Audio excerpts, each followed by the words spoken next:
There are a good half dozen places in history we can point to and say this is when the Western Roman Empire ended. The ascension of Diocletian in 284, the triumph of Constantine in 324, the sack of Rome in 410, the sack of Rome in 455, the expulsion of Romulus and Augustulus in 476. Everyone seems to have their own pet moment that they would like to point to. For those inclined toward superstition, a favorite pet moment to point to is right here, when the Altar of Victory was removed from the Senate House in 382. After all, given what happened next, it is hard not to draw some pretty heavy conclusions about the magical powers of the Altar of Victory. While it stood, Rome was strong and unconquered. When it was removed, Rome was sacked for the first time in 800 years, and then it was sacked again. Less than 100 years later, the Rome that had been the mistress of the world for 1,000 years was gone. Coincidence? You tell me. Just as an aside, I always thought the Altar of Victory, whose fate is officially unknown, would have made a great centerpiece for that long-awaited fourth Indiana Jones movie. But in the end, I guess they decided that it was better to leave the series as a trilogy rather than ruin it with an incoherent crapfest that was as dumb as it was stupid. For that, I salute Mr. Spielberg and Mr. Lucas for putting their commitment to quality filmmaking ahead of their desire to make a boatload of cash. Anyway, in the midst of the fight over the Altar of Victory, there was one other little development that deserves to be mentioned. In his defense of the altar, Symmachus argues that despite the religious transformations of the last 50 years, the emperor was still Pontifex Maximus, and as such he had a duty to protect these ancient pagan symbols of Rome. It was a fine argument, but one countered easily by Ambrose. The bishop advised Gratian to simply renounce the title Pontifex Maximus, bringing an end to yet another bedrock institution of imperial power, and one that had been around almost as long as the altar had stood in the Senate House. This renunciation also had a unification of religion and government in the person of the emperor, leading to a whole new era in the West where the head of the church and the head of the state were no longer the same man, which, as you can imagine, had some pretty far-reaching consequences.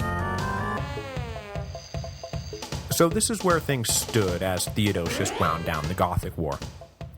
Ambrose was ascendant, the last vestiges of paganism were under attack, Gratian was unpopular with the troops, the Arian Empress Justina held sway over the now 12-year-old Valentinian II, the Nicaean Theodosius was establishing himself as a peacetime ruler of the East, and up in Britain, Maximus, longtime ally of the Theodosian family, was considering revolt. Everyone had an agenda, everyone had an angle, and everyone was about to get thrown into the hopper to see who came out the other side. In 383, the hopper was turned on when Maximus's troops spontaneously hailed their general as Augustus. Unlike previous revolts that we've seen in the West, those of, say, Postumus or Carausius, Maximus was not acting out of local interest. He had no intention of setting up some splinter kingdom in the hopes of better addressing some crisis. He was making a good old-fashioned play at ruling the whole empire. Well, the western half of it anyway. So of course, that meant immediately pulling up almost all the British troops and sailing off with them for Gaul to track down the emperor and overthrow him. You think this might have a negative effect on the Roman ability to hold on to the island? Yeah, me too. Gratian was down in northern Italy when he learned that Maximus was in revolt. Reinforcing the image that he was not a real soldier, the emperor was in the middle of preparing for a military campaign into Raetia when he got the news. Wait, what? I thought Gratian wasn't into soldiering, and now he's... So wait a minute. How much of his reputation is based on truth, and how much is based on slander? Well, that's a really good question. He was abandoned pretty quickly by his men, though, so maybe it wasn't all slander. But honestly, I don't think anyone knows what the hell is really going on here, why people hated Gratian, and why they turned on him so quickly. Gratian took the army he had gathered to fight the Germans, and instead marched them north into Gaul to face Maximus. The two armies met near Paris in mid-August 383, where they spent 5 days maneuvering around each other. None of the soldiers had any interest in actually fighting a battle, and it quickly became apparent that this was going to be solved in the tents rather than in the field. After the 5th day, a squadron of elite cavalry defected to Maximus. Shortly thereafter, the great General Marabudus, the man who had raised up Valentinian II, was convinced, or bribed, or whatever, to cross the line as well. Then the floodgates opened. Pretty soon, Gratian was standing alone. He fled with his entourage south to Lyon, where the plan was probably for him to sail to Italy, but for some reason he lingered in the city, which allowed Maximus's men to catch up to him. Gratian was betrayed into their hands and unceremoniously executed. He was 24 years old, and though he had technically been in Augustus for 16 years, only for the last 8 of those years had he truly been a ruler. At the end of the day, no one knows why he was abandoned so easily by his men, or why loyalty to the House of Valentinian was so quickly cast aside. Next week, though, we will find at least one man in the Empire who was not so ready to discard his loyalty to the ruling dynasty: the Emperor Theodosius. It would have been easy for him to accept Maximus, but he simply couldn't bring himself to endorse the patently illegal revolt and the shocking regicide that went with it. He had neither the men nor the resources to do anything about it just then. But from the get-go, it appears that Theodosius's mind was made up.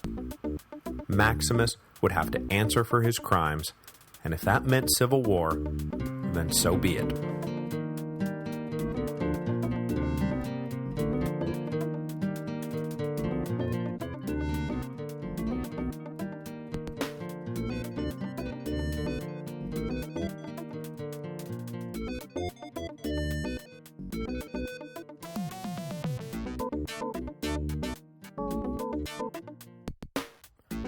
This week's episode is brought to you by Audible. As you know, Audible is the internet's leading provider of audio entertainment with over 100,000 titles to choose from. When you're done with this episode, go to audiblepodcast.com/Rome. That again, audiblepodcast.com/Rome. By going to that address, you qualify for a free book download when you sign up for a 14-day trial membership. There is no obligation to continue the service, and you can cancel anytime and keep the free book download. You can also keep going with one of the monthly subscription options and get great deals on all future audiobook purchases. This week, I am going to go with a recommendation from listener Garrett, because I just so happen to be watching a lot of Monty Python at the moment. Apparently, there is an abridged version of Dante's Inferno, read by none other than Mr. John Cleese, who, if you ask me, should have been made Sir John Cleese years ago. How has that not happened yet? I mean, it's in the works, right? Just remember to go to audiblepodcast.com/Rome so that they know who sent you.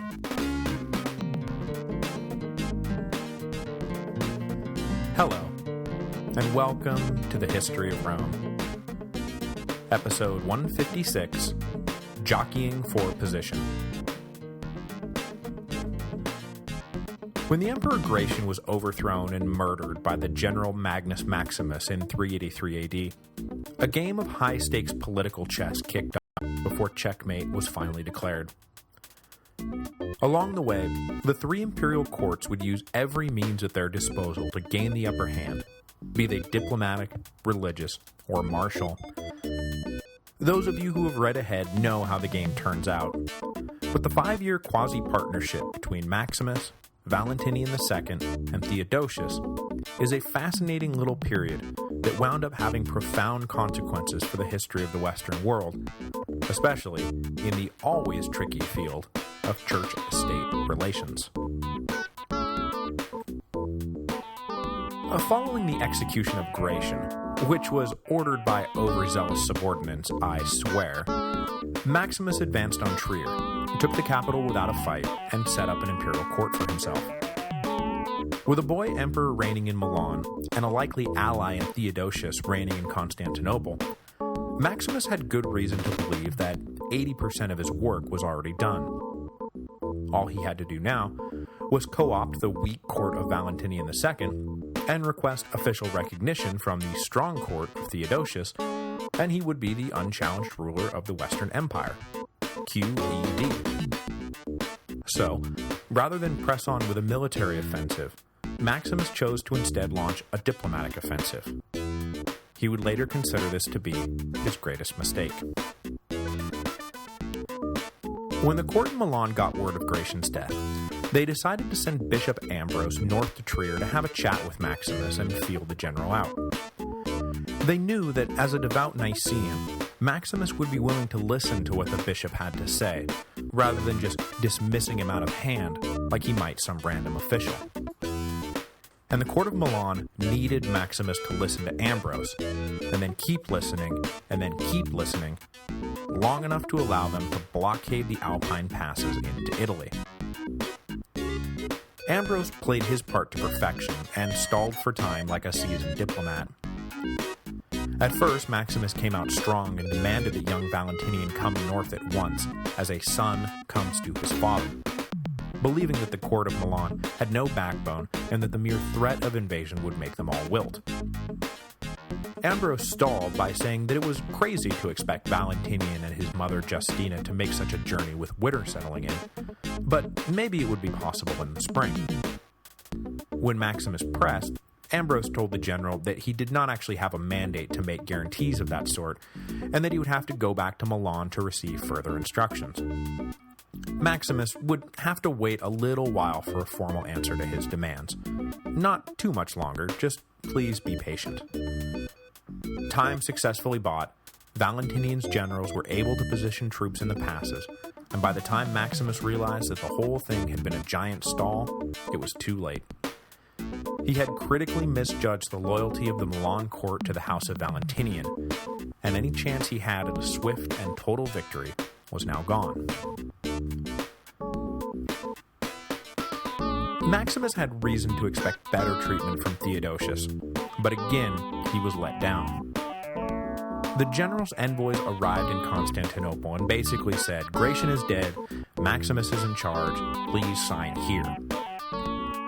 But when these envoys returned to Trier, they did not have with them the specifics of a power-sharing agreement between Theodosius and Maximus, so much as they had, well, nothing at all.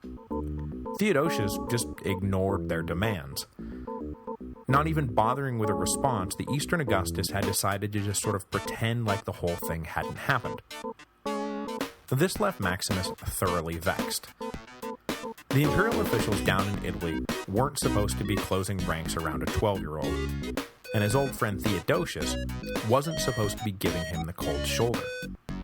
What the hell was going on around here?